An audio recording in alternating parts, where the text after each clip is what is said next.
So our fans were going back to revisit songs like Superman, The Warning, Bagpipes from Baghdad, and Lord Above after we covered the story of Damiza, confirming that Mariah Carey did indeed take flights to the D for some vitamin D. Lil Wayne, on the other hand, has been trending on social media after the release of the Carter 6, and things aren't looking too good for Lil Wayne right now, who's been getting stir-fried by hip-hop fans and even retired rappers like Joe Budden, who put the album on blast. And before we get to it, today we also have what looks to be a D1 Ice Cube hater, after a snippet of comedian Aries Spears hit social media that showed Ice Cube getting disrespected in front of Big Boy and DJ Head, and even Tupac was catching some hands from Spears. And we'll end it with a fact about Eminem's fuel from the death of Slim Shady that was revealed by JID. And starting with Lil Wayne's The Carter 6 reception, it is now getting described as Lil Wayne's Eminem revival, and for some reason Eminem keeps getting brought up in multiple posts on social media, either to compare or to slam Lil Wayne's new album. And here's an example of what I'm talking about. Y'all remember when the public went on Eminem's bomb for dropping Revival and everybody said it was trash? People are doing the same thing with Lil Wayne now for the Carter 6. The question is, will he respond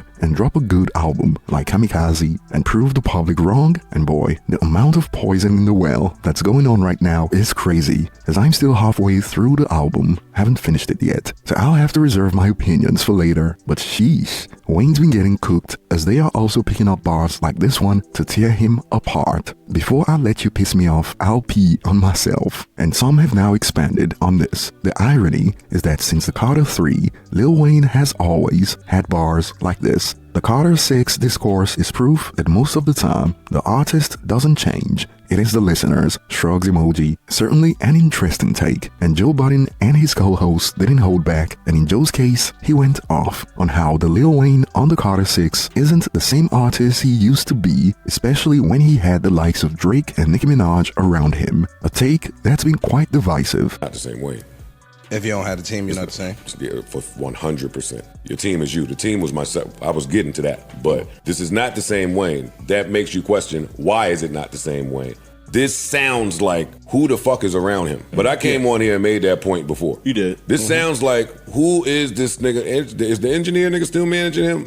He may be. I don't even know. I'm not sure. And that's disappointing, right? Even with the Kendrick and TDE split, boy, did they lay a foundation for how the split looks when it went well. Right. Yeah. Hey, I'ma still be around. I'ma still tweet your shit. I'm at the shows. Shit, Top still got me my tickets damn near. Like, it's painfully obvious there's no Mac, there's no Baby, there's no, I don't care that Manny Fresh is on there at the end for namesake. There's no Manny Fresh. Yeah. There's no Drake. There's no Nicki. Nobody's walking through that door. It is just God level rapping Wayne. Unfortunately, rap is 2% of rap. That's a fact. See, because that's what scared me too at this point in the album. Well, as it continues, I didn't hear like a proper song At all.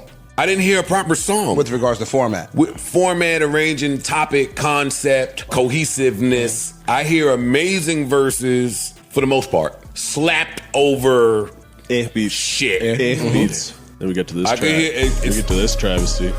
Oh, yes. But please stop. I have to prepare for this.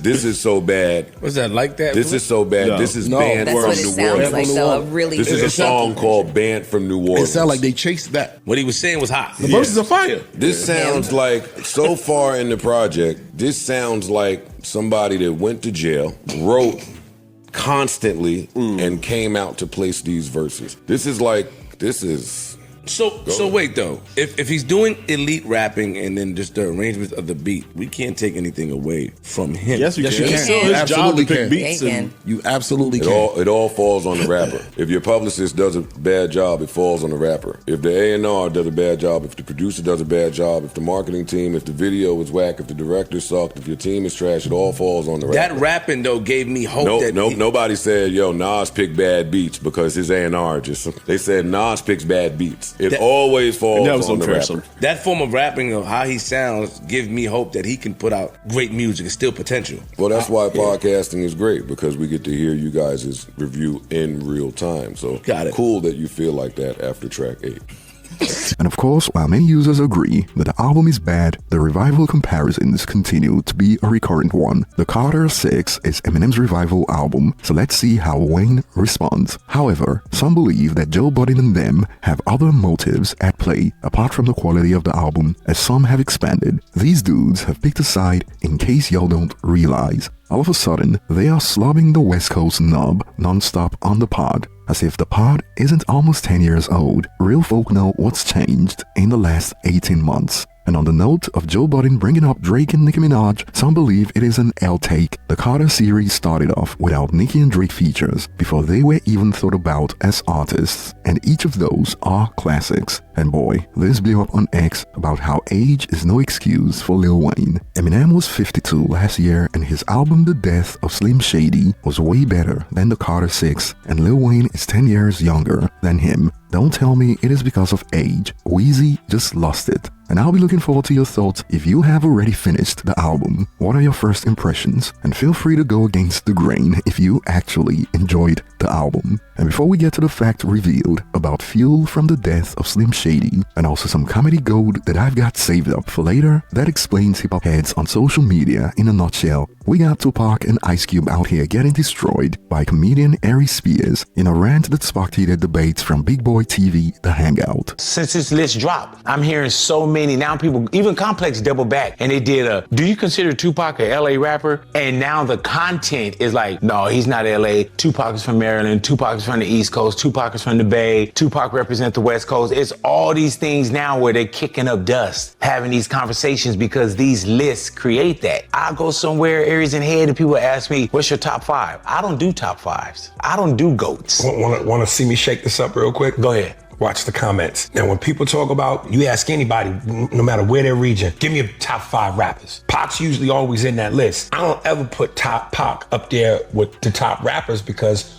when I think rap, I think lyricist. Pac was not the greatest lyricist. Mm-hmm. He was energy. He was passion. He made you feel him. If that nigga said, nigga, tear the club up, you wanted to tear the club up. Dear mama, you wanted to hug your mama. When you think about lyricism, Nas, Jay-Z, Biggie, Jadakiss, my lyrics, spitters. All New York guys you just named, by the way. Jay-Z, I'm gonna quote him. New York, home of the spitters. I'm a admit, because I catch flack for this. I am somewhat East Coast biased. I'm West Coast biased. But with heavy validation. Now, name to me rappers who are better than the ones I just said. For me, if I'm going, Ice Cube is a motherfucking lyricist. I can't stand Ice Cube. I'm not a fan of him lyrically or acting-wise. Really? He's the same in How much time we got left here? Because should I just tell him to leave now? Let me tell you something. Tom Chung did a great joke. He goes, here's Ice Cube as a gynecologist. Hey, Miss Jenkins, I looked at your chart. Now get up on that thigh. That's racist. I don't know how it's racist, but what you just did is racist. That's Ice. He's a lawyer. I checked your honor. He wasn't even there. Oh, man. As a surgeon, give me that scalpel so I cut into that spleen. So you don't feel Ice Cube as a lyricist? Not at all. One of the songs I hate the most, if it comes on, I want to shoot the radio. Today was a good day. One of the biggest songs ever? Ice Cube's America's Most Wanted album, one of the best hip hop albums to me, bro. Don't do it for me at all. Really? No. Let me be clear. I got love for the West Coast. Snoop's my guy. I can tell. Snoop's my guy. And the regional bias in hip-hop is certainly still well and alive and going strong till this day. And we even got Chuck D to step in to defend Ice Cube. When you can make a word do 3 different things at once, you are a world-class GOAT lyricist, in my opinion, and you must present that language in front of an audience. It is not based on the speed, it is the pace and space of the rapper. Ice Cube simply revolutionized what an MC can do in 360-degree presentation. However, the comedy side of Aries got the better of some users. I love Cube, but his impressions of Ice Cube were spot on though, laughing and skull emojis. And some are giving props to Aries for his consistency through the years. Him and that other comedian are world-class haters. He hating on a song that released over 30 years ago. And the narrative that Tupac isn't a lyricist continues to live on, and you know King Crooked is somewhere losing his mind right now over those claims, as he's been actively dispelling the claims that Pac isn't a lyricist on social media for years. I mean, he's got a whole episode of Crook's Corner dedicated to this titled Why Tupac is One of the Greatest Lyricists of All Time.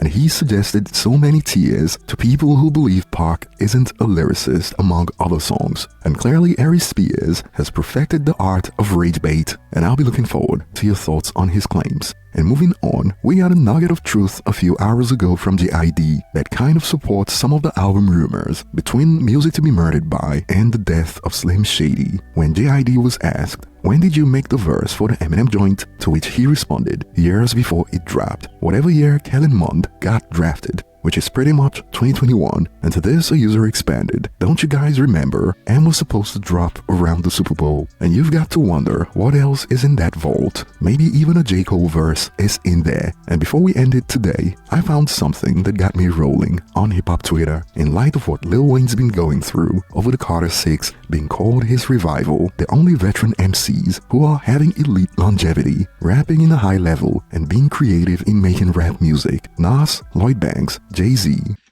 Wait a minute.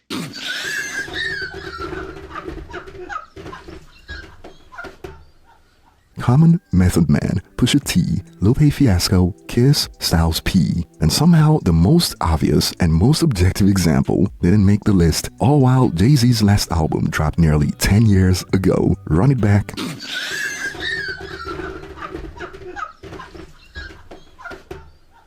And as usual, the so-called hip-hop heads keep pretending like we didn't see some creative high-level rapping on the death of Slim Shady. So let's all pretend like Fuel didn't drop in 2024, all while Eminem ended the year as the second biggest rapper in the world. But that was a good laugh, and I'll be looking forward to your thoughts on these topics in the comment section. Thanks for watching, and I will see you on the next one.